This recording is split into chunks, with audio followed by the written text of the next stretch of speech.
everybody, I'm Stacy Lynn. Today we are making roasted tomato soup with grilled cheese croutons. I don't think anything could be better than a grilled cheese sandwich crouton.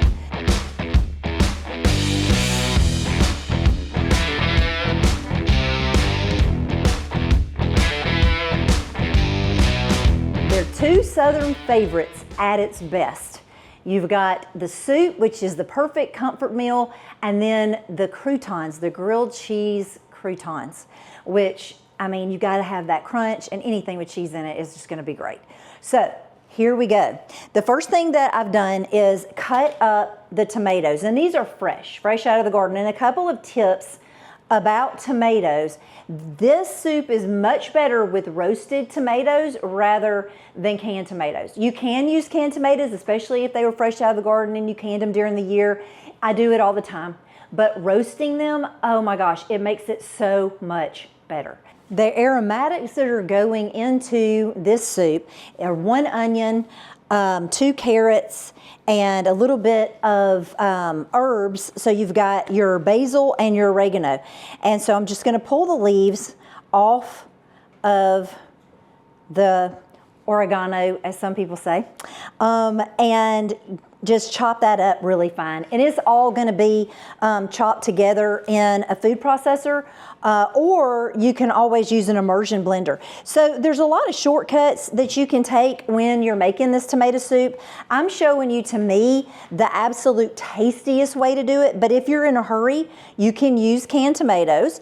You can use these fresh herbs and just throw them in the food processor and let it go. Or, you know, or just not even use the herbs at all.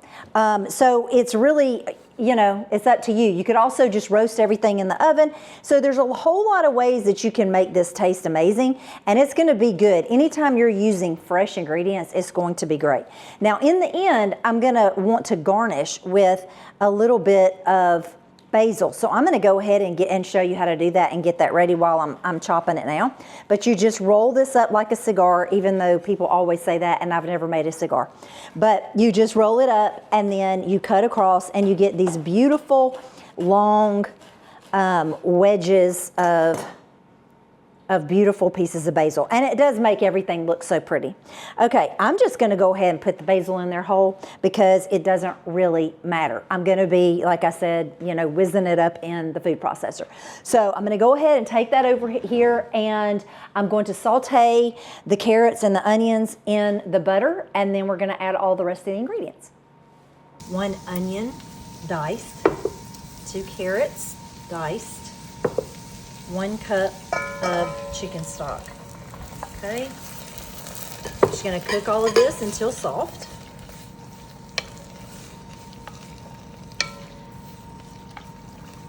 All right, I just got these out of the oven and let them cool for a minute or two, and I'm gonna pull the skin right off of the top.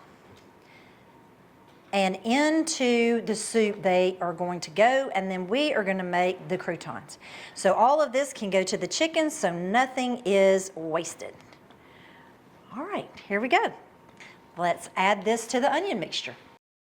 All right, I'm just gonna put all the tomatoes into the pot, and along with all of the herbs, okay? And save some back for garnish, and I'm gonna go ahead and let that boil down a little bit, or actually I'm just gonna simmer it and let it reduce a little bit more. If it seems like it needs a little bit more stock, or put a little bit more stock, or water will be fine too. And then we're gonna check for seasonings in a bit. Okay, now for the croutons. So these are gonna be pretty much the same as I would make a grilled cheese sandwich, but I'm not gonna put the mayonnaise that I would normally put on this sandwich. I'm just gonna leave it bare. And I use sourdough bread. Today I'm not. I have white bread that I got from the store because I just wanted to make it just like my grandmother used to make it, which she would make them for me every Sunday. And really, anytime I went over there, I would want that and a big bowl of vegetable soup with beef in it. But she didn't make it with the cheddar cheese.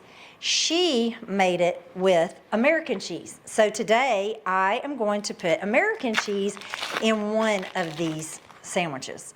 And I like to have 2 slices. I don't remember if she used 1 or 2 with me, but whatever it was absolutely perfect. She loved butter, so we're gonna be putting butter on the outside of our cheese sandwiches. And then we're gonna take them over to the griddle and we're gonna griddle them. So I have melted the butter. I'm gonna put a little bit more cheese in there. We want these to get really, really nice and crunchy on the outside, really crisp. So I'm gonna do them low, really low heat after I get the pan hot. I'm gonna do very, very low heat, and so that the outside gets done and the inside is nice and melted. Okay, so I'm just gonna load on the butter on the outside of these, and we're gonna be putting them into a dry, very dry, hot smoking pan.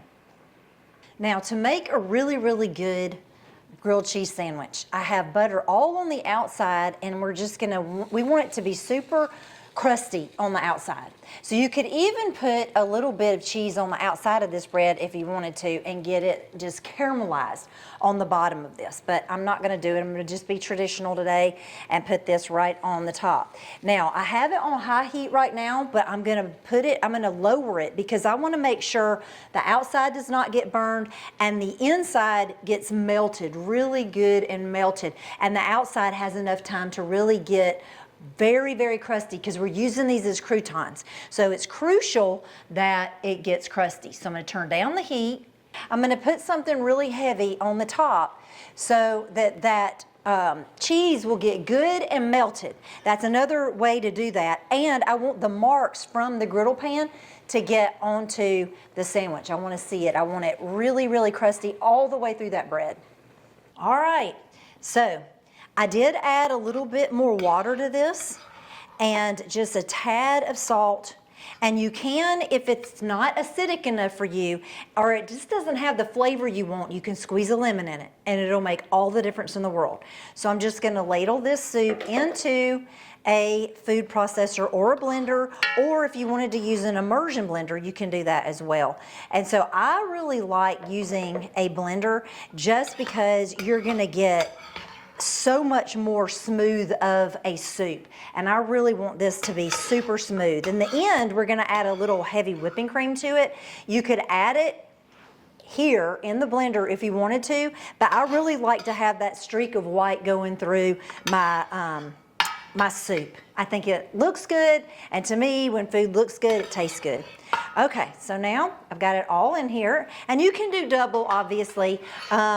This would just feed me and one other person, so I'm gonna be making more than this a little bit later, but you could do double and triple and do it in batches. I'm gonna pour it back into my pot, and we're gonna keep simmering it afterwards. All right, here we go, blending it up. Okay, I'm gonna check this out. Yep, that looks really, really good. That looks fantastic. It's just the right texture. You could make it a little looser if you want to do that, but I'm thinking that that looks pretty good. So I'm gonna give it a little taste. It's like really hot, but I'm gonna try it anyway. All right. Okay, mine's gonna need a little bit of salt, not much. Otherwise, it tastes really, really delicious. So back in the pot it goes. If you wanted to eat it at this point, obviously you could do that, but I'm gonna finish my sandwiches, so I am gonna go and just put this on simmer. And if you wanna add more liquid, you can still do that. So I've got the grilled cheese sandwiches cooling on a cooling rack. It is imperative that if you're not eating right away that you put them on a cooling rack, because if not, they're gonna get soggy on the bottom and you want crunchy croutons in your soup, no doubt. Okay, so I'm gonna cut these up into squares. And first, I wanna remind you to please subscribe to this channel to get more videos like this, and you'll get notified whenever I put a video up, and please like this post. I would just love it if you would do that. And thank you for being here today. So I'm just gonna cut these into small squares, small, large, whatever you wanna do. And you're just gonna put them in to your soup as soon as you ladle it up. This one, let's see, is my cheddar cheese, I believe. And I am interested to see how the American cheese, because I usually do all cheddar, and I want to see how this turns out. So I'm just going to cut these up, and you can see how crunchy they are, and you can see that they got caramelized. Like you can see that that beautiful caramelization on the of the cheese on the outside of that. These look amazing. Like, look at that. Does that just look great? I just, you know, it's just maybe nostalgic for me. You know, since my granny made me this kind, and it would just, you know, pull apart. You could put mozzarella or pepper jack cheese or whatever your favorite cheese is. All right, you're just gonna ladle the soup into your bowl. And this is such a beautiful brunch idea too. And you're gonna put a little bit of cream over it. And as I said before, you can put the cream in it, you know, there, but I just like making little streaks in here and making it really pretty. And then I'm going to put the croutons on, and I am going to do this kind of cheese today.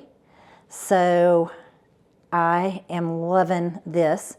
Put as many of the croutons on here as you like on your tomato soup, and just make it however you want it.